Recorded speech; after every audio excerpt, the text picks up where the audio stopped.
Bismillahirrahmanirrahim. Assalamualaikum warahmatullahi wabarakatuh.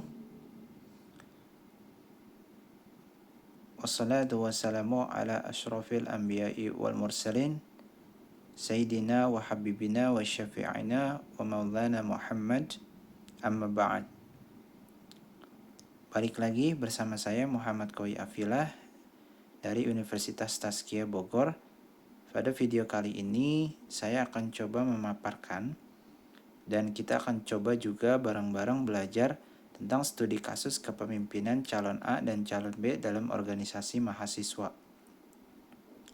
Sekaligus ini menjadi tugas pengganti UAS saya pada mata kuliah Manajemen Sumber Daya Syariah dan Perilaku Organisasi. Sebelumnya saya ingin mengucapkan terima kasih kepada dosen saya, Bapak Dr. Insinyur Agus, yang sudah memberikan waktunya kepada saya pada malam hari ini. Untuk studi kasus kepemimpinan calon A dan calon B ini adalah di mana di sebuah organisasi kemahasiswaan pada sebuah perguruan tinggi swasta Islam terdapat calon dua ketua yang sedang bersaing dalam pemilihan ketua umum organisasi mahasiswa tersebut. Nah, ada sekitar kurang lebih 250 anggota aktif yang terdiri dari berbagai jurusan. Calon A ini adalah mahasiswa yang dikenal sangat populer di kalangan anggota karena kemampuan komunikasi dan jaringan sosial yang luas. Namun, calon A ini seringkali mengambil keputusan secara terburu-buru. Kemudian ada juga calon B. Beliau adalah seorang mahasiswa yang lebih pendiam, namun dikenal memiliki kemampuan mendengarkan dan bekerja sama dengan baik. Tapi calon B ini cenderung lebih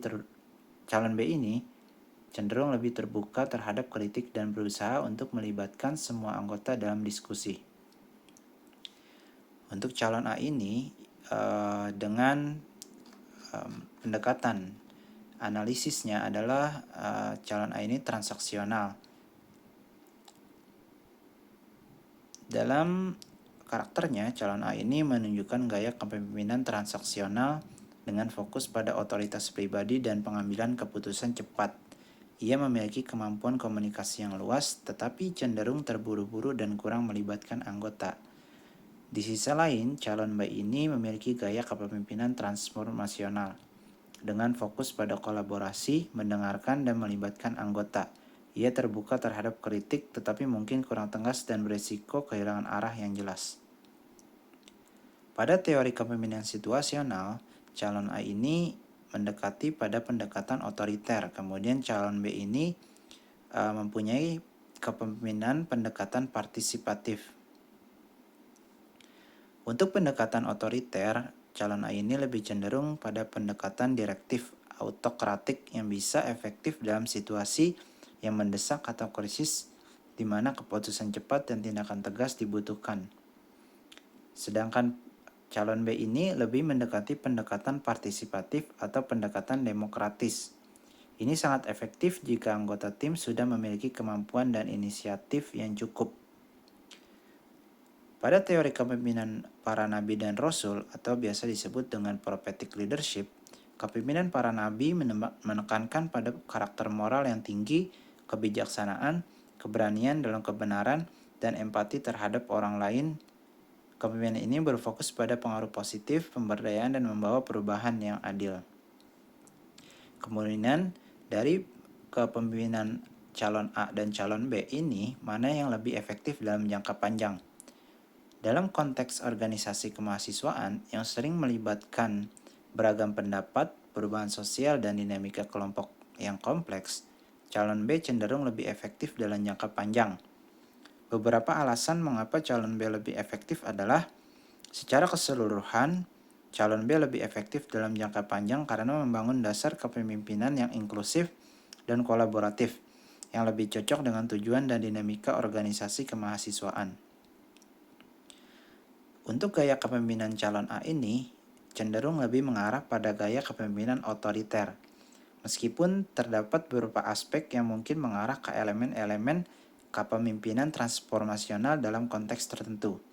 Gaya kepemimpinan otoriter ditandai dengan pengambilan keputusan yang terpusat pada memimpin tanpa melibatkan anggota dalam proses pengambilan keputusan. Contoh dalam studi kasusnya adalah di mana pengambilan keputusan terburu-buru. Calon A ini disebut seringkali mengambil keputusan secara terburu-buru tanpa melibatkan anggota lainnya. Hal ini tidak memberi tim ruang bagi diskusi atau partisipasi dalam pengambilan keputusan. Kemudian, dampak kepemimpinan pada otoriter pada calon A yaitu berdampak pada kinerja tim, di mana kurangnya inovasi, kreativitas, dan motivasi anggota. Kemudian juga pada kepuasan anggota, rasa tidak dihargai, ketegangan, dan peningkatan perputaran anggota. Kemudian juga ada pengembangan anggota, keterbatasan pengembangan diri, dan penghambatan pembelajaran.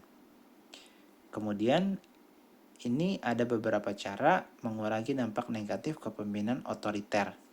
Yang pertama yaitu meningkatkan keterlibatan anggota dalam pengambilan keputusan.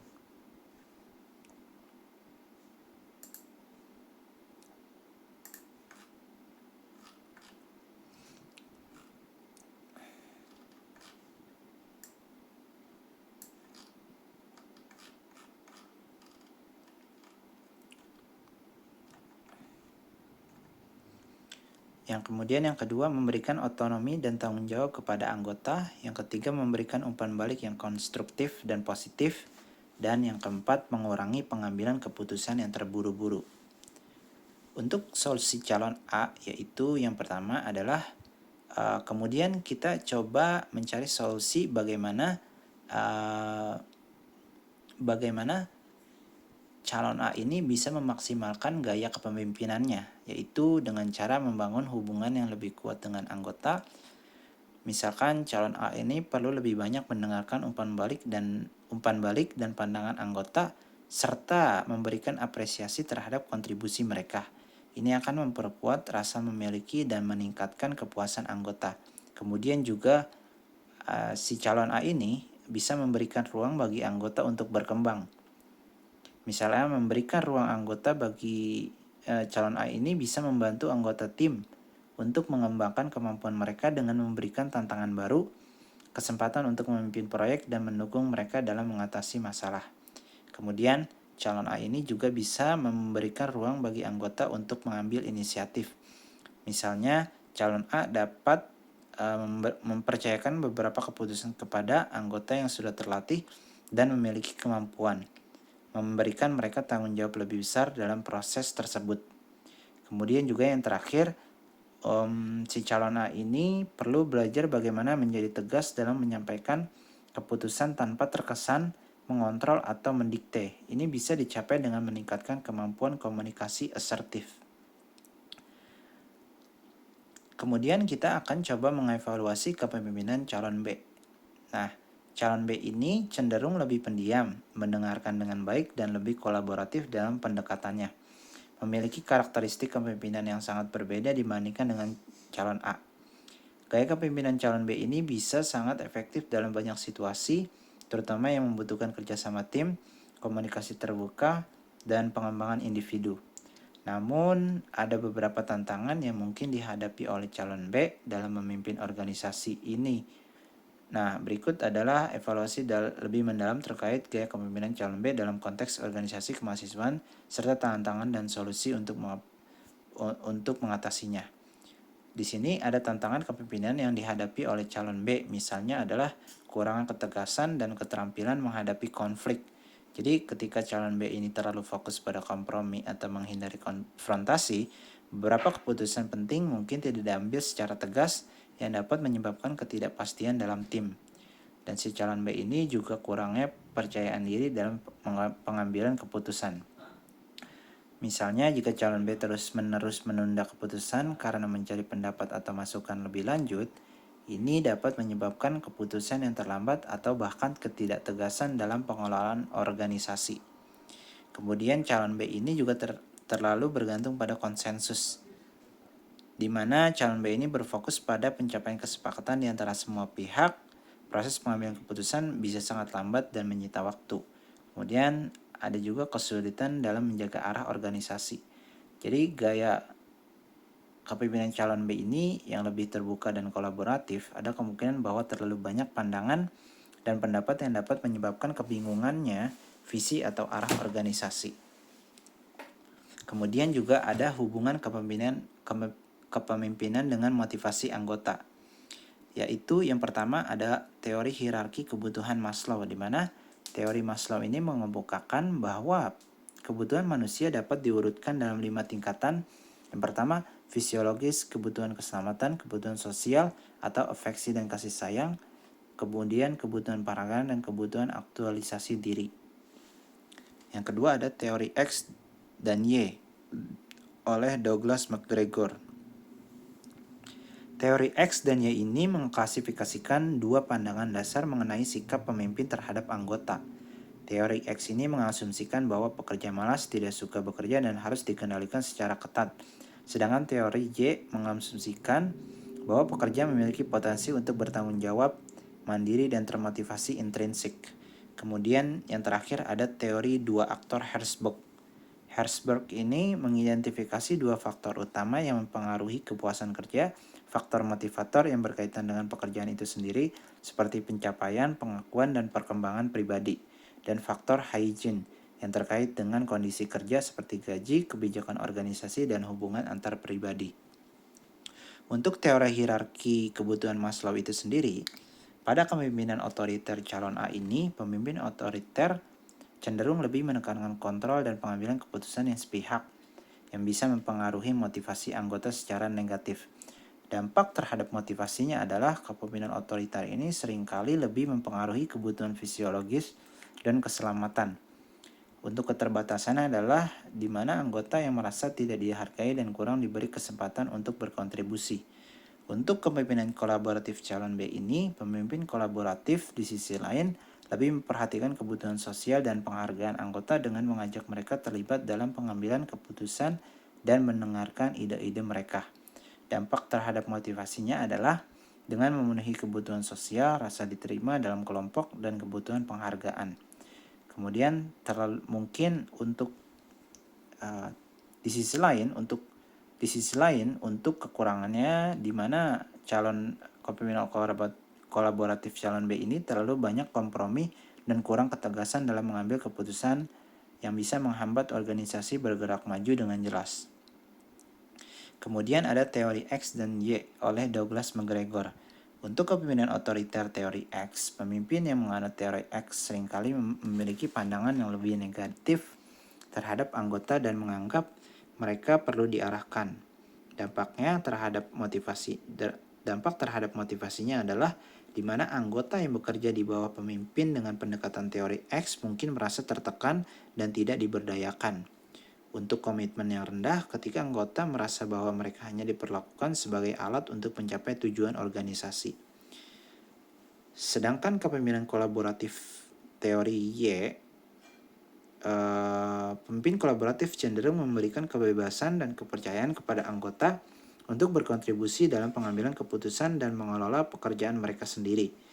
Dampak terhadap motivasinya adalah di mana kepemimpinan yang kolaboratif yang didasarkan pada teori Y dapat meningkatkan motivasi intrinsik karena anggota merasa dihargai dan diberdayakan untuk menggunakan kemampuan mereka secara penuh. Untuk motivasi yang lebih berkelanjutan, di mana anggota yang merasa diberdayakan dan dipercayakan dengan tanggung jawab. Kemudian juga yang ketiga ada teori dua aktor Herzberg, di mana kepemimpinan otoriter ini cenderung lebih fokus pada faktor hygiene, seperti memastikan tugas dilakukan dengan benar, menjaga ketertiban, dan menghindari kegagalan. Dampaknya terhadap motivasinya adalah meski faktor hygiene seperti kejelasan peran dan keamanan pekerja dapat dipenuhi, kebutuhan untuk pengakuan dan pencapaian kurang terpenuhi. Kemudian juga untuk kepemimpinan kolaboratif, sedangkan untuk kepemimpinan kolaboratif ini cenderung lebih fokus pada faktor motivator seperti memberikan penghargaan atas kontribusi, memungkinkan anggota untuk mencapai tujuan pribadi mereka, dan menyediakan kesempatan untuk berkembang. Kemudian dampak terhadap motivasinya adalah di mana kepemimpinan kolaboratif ini bisa memenuhi kebutuhan pengakuan dan pencapaian, Pemimpin kolaboratif dapat meningkatkan motivasi intrinsik dan kepuasan kerja yang lebih tinggi. Kemudian di slide berikutnya adalah ini ada beberapa cara menciptakan kepemimpinan yang inklusif dan efektif serta pelatihannya. Pertama ada kemampuan komunikasi yang efektif, yaitu di mana mampu berkomunikasi dengan jelas dan terbuka, baik dalam mendengarkan ide-ide anggota maupun menyampaikan visi dan arahan. Kemudian cara metode pelatihannya adalah dengan cara workshop interaktif yang melibatkan role playing dan simulasi diskusi untuk melatih anggota dalam berbicara di depan umum dan mendengarkan secara aktif. Kemudian juga bisa dengan keterampilan pengambilan keputusan yang inklusif, di mana pemimpin harus dapat melibatkan anggota dalam proses pengambilan keputusan untuk memastikan bahwa semua suara didengar.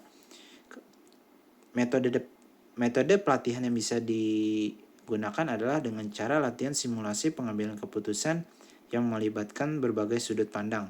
Kemudian juga ada kepemimpinan yang berfokus pada pemberdayaan, di mana pemimpin yang efektif tidak hanya mengarahkan tetapi juga memberdayakan anggota tim untuk mengambil tanggung jawab dan berinisiatif. Untuk metode pelatihannya sendiri, ini adalah dengan cara pemberian tugas yang menantang dan memungkinkan anggota untuk mengambil peran kepemimpinan dalam proyek kecil. Kemudian yang terakhir, mengelola konflik secara konstruktif, di mana pemimpin harus memiliki keterampilan untuk mengidentifikasi dan mengelola konflik yang muncul dalam kelompok secara positif agar kelompok tersebut tidak merusak hubungan tim, di mana metode pelatihan ini bisa menggunakan studi kasus atau simulasi tentang situasi konflik di mana anggota dapat berlatih meredakan ketegangan. Untuk integrasi aspek motivasi dalam program pelatihan ini, yang pertama bisa dengan cara kepemimpinan yang berfokus pada pemberdayaan, yang kedua dengan cara peningkatan motivasi intrinsik, kemudian yang ketiga dengan cara pemberdayaan dan penghargaan. Kemudian yang terakhir, yang keempat, meningkatkan keterlibatan anggota dalam pengambilan keputusan. Demikian presentasi yang bisa saya sampaikan kali ini. Terima kasih atas perhatiannya. Saya ucapkan terima kasih. Bila ada pertanyaan yang masuk, bisa kalian tanyakan langsung kepada saya selaku pematerinya. Jazakumullah khairan. Barakallahu fikum. Wassalamualaikum warahmatullahi wabarakatuh.